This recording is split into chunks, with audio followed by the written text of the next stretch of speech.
What's your name? Peg Tomaszek Witry. How long have you attended St. Peter's? 28 years. Nobody in a good Roman Catholic family ever tithed. It just wasn't part of our DNA. When I became stewardship chair, I really started to think about it, and obviously it boils down to gratitude. And that's why I brought the quilt, because this is my gratitude quilt that I made after I got back from France. And it's real easy to be grateful when something like France occurs in your life. But it's not always so easy to be grateful when things aren't going so well, when you're unemployed or when some bad things happen in your life. But I think as I think about my relationship to St. Peter's, even through the bad times, I'm still grateful because I have St. Peter's and the people here sustain me.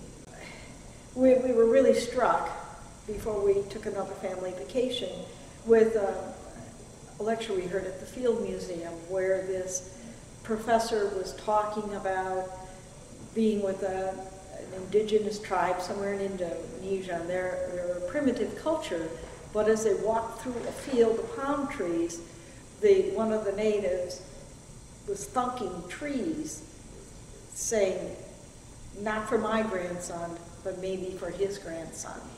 And the whole concept of doing something that didn't benefit you really struck me. And so before we went on this family vacation where I had visions of us all being wiped out all at once, we put both the Field Museum and St. Peter's into our wills before we got on a plane. So to me, it's about, passing on what people like Houghton Blankley and Hugh Fifield and Andy Poon, Ned Russells, Wilson Breed, Robert Booster, Edie McCormick, Miriam Hornback,